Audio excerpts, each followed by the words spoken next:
my god, shit! বাংলাদেশের সবচেয়ে সুন্দর জায়গা বলা হয় বান্দরবনকে, কিন্তু বান্দরবনে এত এত সুন্দর জায়গা আছে যা আসলে এক মাসেও ঘুরে শেষ করা সম্ভব না। আবার কিছু জায়গা আছে যা অত্যন্ত দুর্গম, কিন্তু চাইলেই বান্দরবনের কিছু পপুলার স্পট একদিনেই ঘুরে শেষ করা যায়। এই জায়গাগুলোতে ঘুরতে খুব একটা হ্যাসেল নাই এবং চাইলেই চাঁদের গাড়ি বা সিএনজি দিয়ে এই জায়গাগুলো কভার করে ফেলা যায়। বান্দরবনের প্রথম দিনে আমরা এই সহজ জায়গাগুলোতেই ঘুরেছি।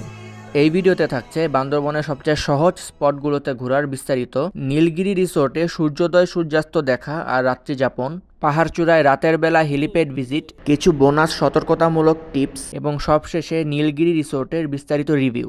এই সহজ ট্যুরের বেশিরভাগ ব্লগগুলোতে দেখবেন তারা নীলগিরি থেকে শুরু করে আস্তে আস্তে সবগুলা স্পট ঘুরে বান্দরবন শহরে থেকেছে, কিন্তু আমরা উল্টো কাজটি করেছি। আমরা বান্দরবন শহর থেকে শুরু করে শেষে রাত কাটিয়েছি নীলগিরি রিসোর্টে, যার কারণ নীলগিরির চূড়া থেকে সূর্যোদয় এবং সূর্যাস্ত উপভোগ করা।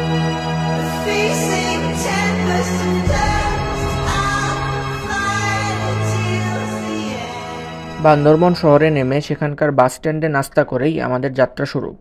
বাস স্ট্যান্ডের সামনেই চাঁদের গাড়ি, সিএনজি সবই পাওয়া যায়, কিন্তু আমরা চারজন দেখে আমাদের জন্য সুইটেবল হয় মাহেন্দ্র। প্রথমে আসলাম একটা ভিউ পয়েন্টে, এখান থেকে সাঙ্গু রিভার দেখা যায়। এই হচ্ছে শীতকালের শৈলপ্রপাত ঝর্ণা।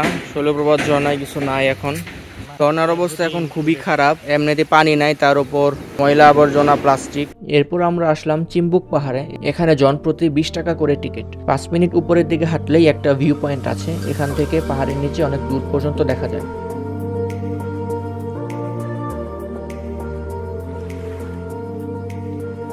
এখানে একটা রেস্টুরেন্টও আছে, গাছগুলো না কেটেই এখানে রেস্টুরেন্টটা তৈরি করা হয়েছে।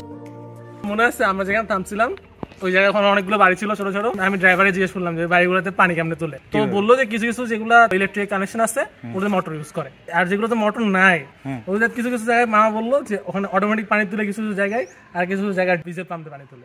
আমি অটোমেটিক পানি কেমনে তুলে?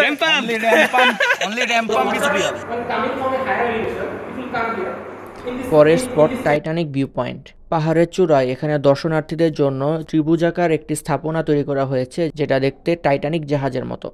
এখান থেকে অনেক দূর পর্যন্ত সবকিছু দেখা যায়। না না না 20 টাকা। পেঁপেগুলা ভালো মিষ্টি, খুব মজার পেঁপে।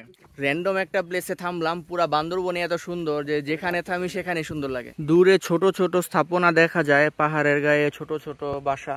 পরের spot double hand view point. এটা অনেকটা টাইটানিক ভিউ পয়েন্টের মতোই। এখানে পাশাপাশি দুইটা সরু স্ট্রাকচার তৈরি করা আছে যেখানে দর্শনার্থীরা ছবি তুলতে পারে। তবে মানুষজন ছবি তোলায় এত বেশি ব্যস্ত থাকে যে তারা একবার সামনে তাকিয়েও দেখে না যে দৃশ্যটা কত সুন্দর। আমরা আসলে একটা একটা স্পট দেখতে দেখতে পাহাড়ের চূড়ার দিকে যাচ্ছি এবং এর সর্বোচ্চ পয়েন্টটা হচ্ছে নীলগিরি। নীলগিরির চূড়ার উপর পুরাটাই রিসোর্ট। এখানে আমরা যে রুমটা নিলাম সেটার নাম হচ্ছে টাইগার্স ডেন। এটার ছাদের উপর খুব সুন্দর একটা বসার জায়গা আছে। পরন্ত বিকাল, অস্তমিত সূর্য আর ঠান্ডা বাতাস, সময়টা বেশ ভালোই কাটে এখানে।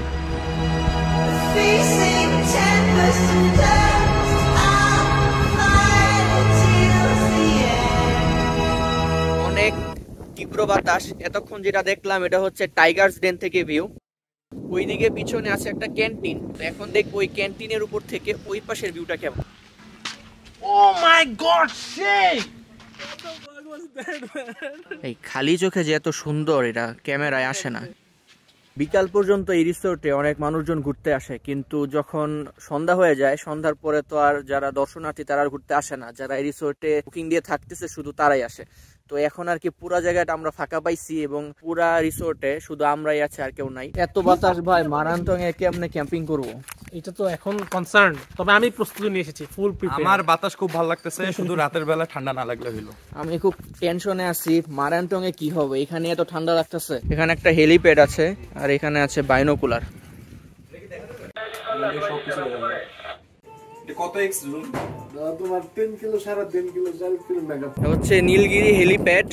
সন্ধ্যা হয়েছে, মাত্র সূর্য অস্ত গেল, পিছনে হেলিপ্যাড আর এনজয় করতেছি। অনেক ঠান্ডা, অনেক বাতাস, পুরো পাহাড়। আমরা আছি একদম পাহাড়ের চূড়ায় এবং পাহাড়ের চূড়ায় হেলিপ্যাড। সন্ধ্যা হয়ে গেছে তাই লাইট অনেক কম, ভালো দেখা যাচ্ছে না। সে মিস করবেন। রাত বাজে 10টা, এখন এখানে শুধু একটা কুকুর আর আমি ছাড়া, আশেপাশে কেউ নাই। সো এই জায়গাটা অনেক বেশি নির্জন। এখন ভোর 6টা বাজে, সূর্য এখন উঠে নাই, সূর্য উঠতেছে। সূর্য ওঠার একটা টাইমলেস ভিডিও করব। এখন এদিকে সূর্য উঠবে, মেঘে পুরাটা ঢেকে গেছে এবং মেঘের জন্য দেখা যাচ্ছে না দূরের কিছু। আমাদের এই আবহাওয়ায় এক কাপ চা দরকার, বাট সবকিছু বন্ধ, কোনো দোকানও নাই, ক্যান্টিনও বন্ধ। ক্যান্টিনে মাত্র খুললো 7:30টায়, কিছুক্ষণ পর চা রেডি হবে, তো আমরা চা খাবো। চা দেন না।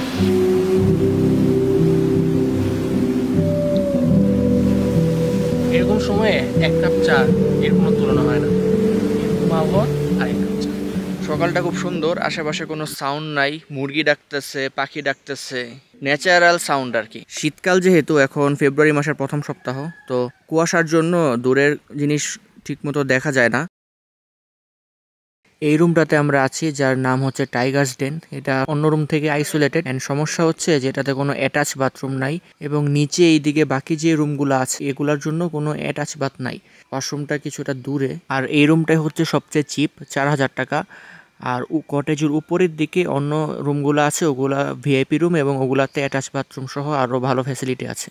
রুমটা খুবই সিম্পল, এখানে 3টা বেড, কিন্তু আমরা যেহেতু 4 জন, এখানে আরেকটা তোষক ওরা দিছে। কিন্তু এই রুমে আয়না, বেসিন, এসি কিছুই নাই, শুধু একটা টিভি আছে।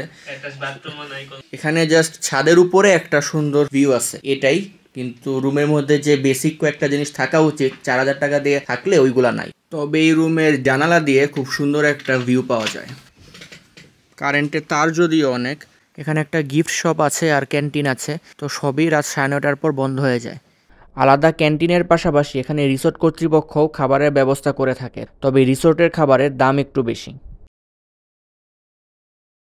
এখানে যাত্রাপথে অনেকগুলো চেকপোস্ট আছে এবং বেশ কিছু জায়গায় এনআইডি দেখতে চায়, সো এনআইডিটা সাথে রাখতে হবে। শুরুতে আমরা কোনো হোটেল নেইনি, আমরা ব্যাগ গাড়ির পিছনে রেখেই আমরা ঘুরতে থাকি। ঢাকা শহরে এভাবে ব্যাগ রেখে ঘোরাঘুরি মোটেও সেফ না। বান্দরবন শহরটা সেনাবাহিনী নিয়ন্ত্রিত থাকায় এবং স্পটগুলোতে সিসি ক্যামেরা থাকায় এখানে ক্রাইম রেট অনেক কম।